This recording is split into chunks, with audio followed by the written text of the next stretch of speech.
बिस्मिल्लाहिर्रहमानिर्रहीम। अस्सलाम वालेकुम। नूरुल्लाह आपकी खिदमत में हाजिर है। खदशे दुरुस्त साबित हुए, बल्कि किसके? बुशरा बीबी के और अलीमा खान के और बहुत से लोगों के जो खौफ थे, जो ख़तरे थे, वो सच साबित हुए हैं। घर के भेदी ने लंका ढा दी है। विकेट नहीं गिरी, पूरा मैदान ही उलट गया है। इमरान खान साहब के वो जो सज़ाए मौत और उम्र कैद की सज़ाओं का इम्कान था, वो अब सामने नज़र आ रहा है कि कैसे होंगी। ये क्या कहानी है। लेकिन उससे पहले आपको बताऊं कि नवाज़ शरीफ साहब को धमकियां भी मिल रही हैं, मशवरे भी मिल रहे हैं, लेकिन शहबाज शरीफ साहब बदल गए हैं। उन्हें सीधा रास्ता मिल गया है। ये मैं इसलिए कह रहा हूँ कि आपको याद होगा 2018 में जब नवाज़ शरीफ साहब वापस आए थे और इस्तकबाल के लिए शहबाज शरीफ साहब निकले थे एक जुलूस लेकर दाता दरबार से, तो वो एयरपोर्ट तक ही नहीं पहुँचे थे। और फिर बहुत सी बातें हुई कि रास्ता भूल गए, प्लान नहीं था, प्लान कुछ और था, मतलब उनकी सेटिंग कहीं और थी, वो नहीं चाहते थे। इस तरह की बातें होती रही। लेकिन इस मरतबा हालात मुख्तलिफ हैं। अगरचे नवाज़ शरीफ साहब को धमकियाँ और मशवरे सब कुछ मिले हैं, मतलब किसी न किसी लेवल पर। कुछ दिन पहले जो मैंने आपसे ज़िक्र किया था, हामिद मीर साहब का जो कॉलम था, वो सीधी सीधी सी धमकी थी कि मियाँ साहब जिस तरह बेनज़ीर के साथ हुआ था, बेनज़ीर भुट्टो साहिबा के साथ, कि जब वो वापस आई थी तो उन्हें धमकियाँ मिल रही थी कि ना आएँ वरना आपकी जान को ख़तरा है। और फिर फाइनली वो साबित भी हुआ कि उनके आने के फ़ौरन बाद ही सानिया कारसाज, जहाँ पे 200 से ज़्यादा लोग अपनी जानों से गए, और फिर उसके बाद फाइनली लियाकत बाग के बाहर जो हमला हुआ उसमें मोहतरमा भी शहीद हो गई। तो इस तरह की बातें करके सुना के ये सारी तफसीलात जब नवाज़ शरीफ साहब को मना किया जा रहा हो कि आपकी भी जान को ख़तरा है। अच्छा, और फिर वो तो क्लियर कट था ना, मुशर्रफ साहब जो कुछ कर रहे थे और सारी प्लानिंग थी, जिस तरह से धमकी हो रही थी, उसका वजूद मुझे नहीं समझ आती कि अब क्यों है। लेकिन बहरहाल ये बातें हो रही हैं। और अब फैसल वाडा साहब वैसे तो पॉलिटिकल फिगर बड़े नहीं हैं, लेकिन अपने कॉन्टैक्ट्स की वजह से और जिस खास वो बैकग्राउंड के साथ वो हैं, उसके साथ बहरहाल उनकी बातों की कुछ ना कुछ अहमियत ज़रूर होती है और मीडिया उनकी बातों को अहमियत देता है। टीवी चैनल्स पर और न्यूज़पेपर्स में, सब जगहों पे वो नज़र आते हैं। अब वो ये कह रहे हैं कि नवाज़ शरीफ साहब को वापस नहीं आना चाहिए। अगरचे वो उन्हें डरा रहे हैं अवामी मकबूलियत के हवाले से, ये कह कर के लोग उनके साथ नहीं हैं।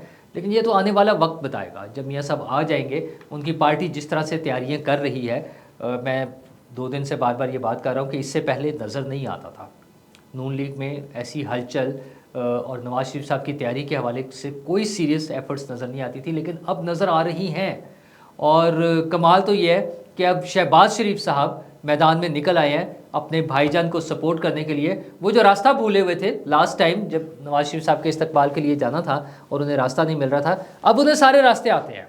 शायद उनका GPS अच्छा काम करने लगा है, गूगल मैप्स इस्तेमाल करने लगे हैं। अब वो मियाँ साहब की आमद की तैयारी के लिए जलसे कर रहे हैं।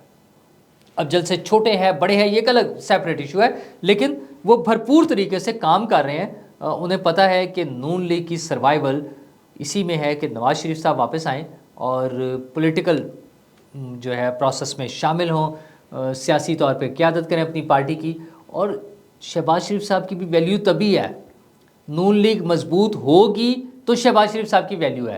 ये जैसे अभी एक दाव लगा ना, 16 महीने दाव ही था ना, 16 महीने वाला चांस, चले यूँ कह रहे हैं, आसान थोड़ा सा रीजनेबल लफ्ज़ इस्तेमाल करते हैं, चांस मिला जो शहबाज शरीफ साहब को, वो नून लीग की मकबूलियत और वो नवाज़ शरीफ साहब की वजह से मिला है। तो आइंदा भी अगर नवाज़ शरीफ साहब की पोजीशन मजबूत होगी और नून लीग बेहतर पोजीशन में होगी तो शहबाज शरीफ साहब के लिए मौके बनेंगे। मतलब है चांस। लेकिन ख़बरें यह है कि नवाज़ शरीफ साहब या मरीम नवाज़, बस बीच में कोई नहीं। जो इक़्तिदार मिलना है वो नवाज़ शरीफ साहब को मिलना है और किसी की बारी नहीं आनी।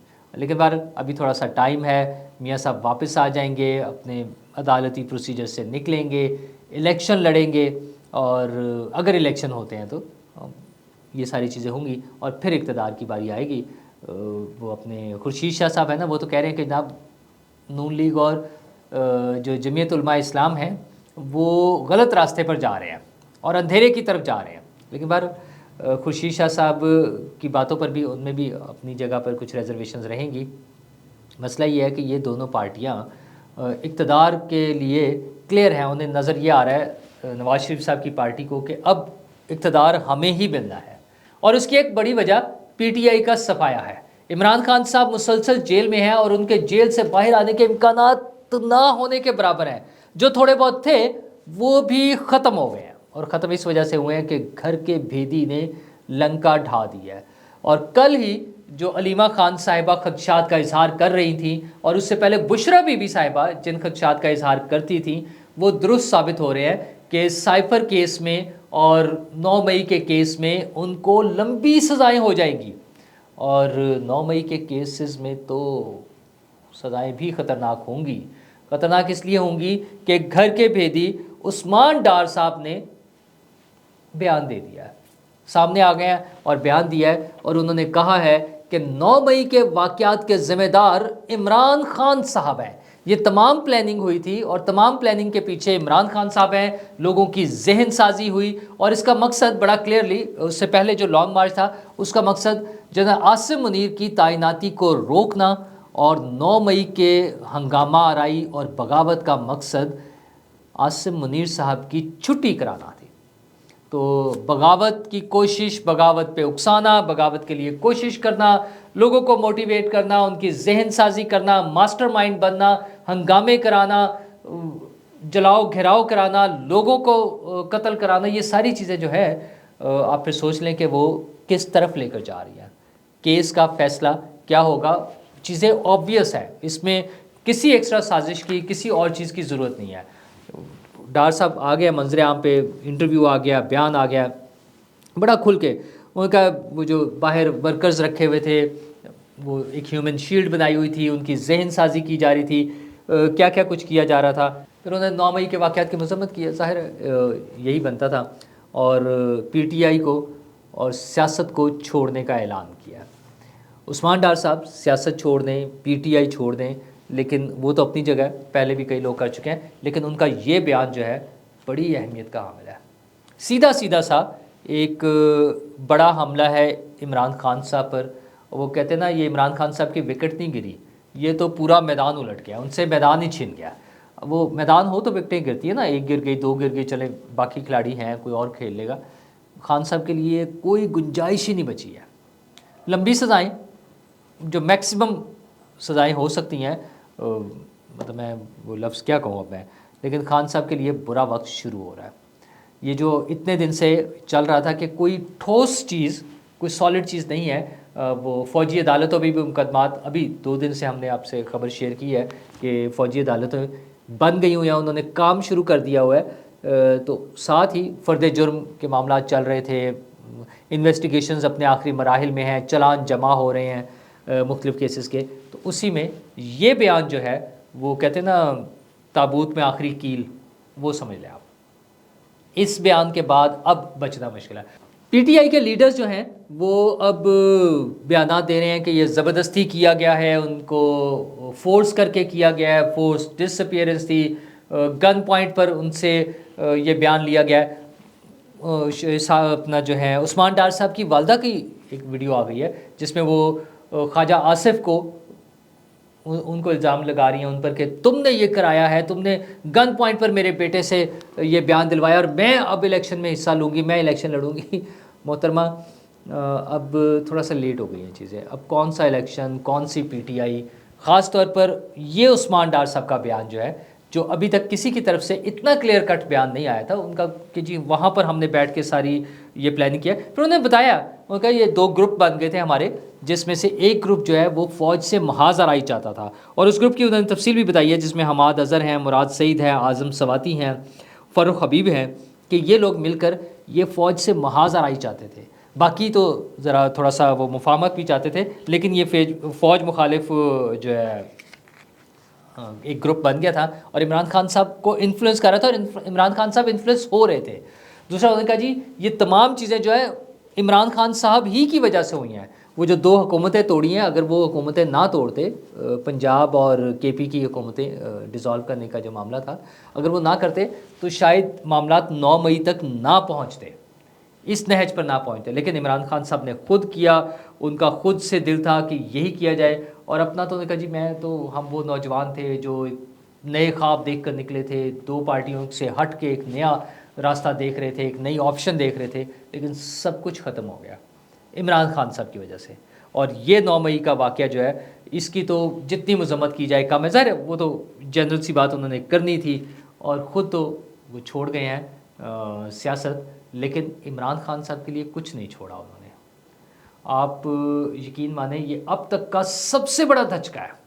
इमरान साहब की अपनी गिरफ्तारी जो है वो इतना बड़ा वाक़या इमरान खान साहब के लिए नहीं था जितना बड़ा वाक़या ये उस्मान डार की स्टेटमेंट है। अब अगर उस्मान डार साहब इसी पर कायम रहते हैं और इस तरह के एक दो और आ जाती हैं, वैसे तो काफ़ी है, मतलब वो एक गवाह जो है पक्का काफ़ी होता है, तो अगर इस तरह के और भी कुछ लोग आ गए तो खान साहब फिर आपका क्या बनेगा? फिर तो इलेक्शन जब मर्ज़ी हो, फिर जनवरी में हो, फरवरी में हो, जब खान साहब नहीं होंगे, पीटीआई नहीं होगी, कोई मुकाबला ही नहीं होगा, तो फिर ठीक है, नून league, peoples party, Jamiat Ulama इस्लाम, उधर सिंध में साथ थोड़ा बहुत एमक्यूएम, ये जो ग्रुप्स होंगे, हाँ वो हम भूल रहे हैं आईपीपी, तो ये सारी पार्टियाँ मिलके ये इलेक्शन लड़ेंगी। खान साहब अंदर होंगे लंबे अरसे के लिए और खान साहब के साथ मुमकिन है, हम जो कल भी आपके साथ खबर शेयर कर रहे थे, अलीमा खान साहिबा और असद उमर साहब और उज़मा खान साहिबा, उनकी जो बहनें हैं दोनों, उनके भी गिरफ़्तारी की कोशिश की जा रही है। बुशरा बीबी के ख़िलाफ़ पहले ही मुकदमे हैं, तो मुझे लगता है कि सारी फैमिली अंदर होगी और इनके बगैर माइनस इमरान खान और माइनस पीटीआई इलेक्शन होने जा रहा है। अगर ये चीज़ें हो जाती हैं तो फिर आप समझिए इलेक्शन भी हो जाएगा। अगरचे मेरा बार बार इसरार ये था कि अभी तक इलेक्शन के आसार नज़र नहीं आ रहे, अभी भी नहीं नज़र आ रहे, लेकिन आज की खबरों के बाद इलेक्शन होने की इम्कानात पैदा हो गए हैं। लेकिन अब सवाल फिर वही है कि क्या ये इलेक्शन हमारे मसाइल को हल कर सकेंगे? मुझे लगता है कि हमारे मसाइल हल करने के लिए पैरेलल जो काम हो रहा है वो ज़्यादा इंपॉर्टेंट है। वो कितनी स्पीड से जारी रहता है, SIFC और इन्वेस्टमेंट्स और ये जो काम हो रहे हैं, स्मगलिंग को रोकना, डॉलर को कंट्रोल करना, बाकी सारे जो तरक्याती काम है, ये सारी चीज़ें चल रही हैं, वो ज़्यादा इंपॉर्टेंट है। अब ये कैसे सिंक होंगी, इन प्रोजेक्ट्स को नई हुकूमत के साथ मिलाया जाएगा, नई हुकूमत को कैसे हैंड ओवर किया जाएगा, इंतकाल इक़्तिदार कैसे होगा, ये बड़े अहम क्वेश्चंस होंगे। सब चीज़ों में सबसे अहम ये है कि अवाम की भलाई के जो प्रोजेक्ट्स हैं या जो काम है वो जारी रहें और बल्कि मज़ीद बढ़ें और पॉलिटिकल पार्टीज़ भी अपना एजेंडा दें। मैं बार बार कहता हूँ, जैसे पीपल्स पार्टी ने वो किया हुआ कि 21 लाख घर बना रहे हैं सैलाब ज़दगान के लिए, खैर वो तो एक आफत आ गई थी, उसके लिए काम है। अपना एजेंडा दें, अपना माशी एजेंडा दें, लोगों को बताएं कि आप लोगों के लिए क्या कर रहे होंगे, ताकि हमारा, मेरा, आपका, 25 करोड़ लोगों का सियासी निज़ाम पर और सियासी जमातों पर एतमाद जो है वो कायम रह सके। शुक्रिया।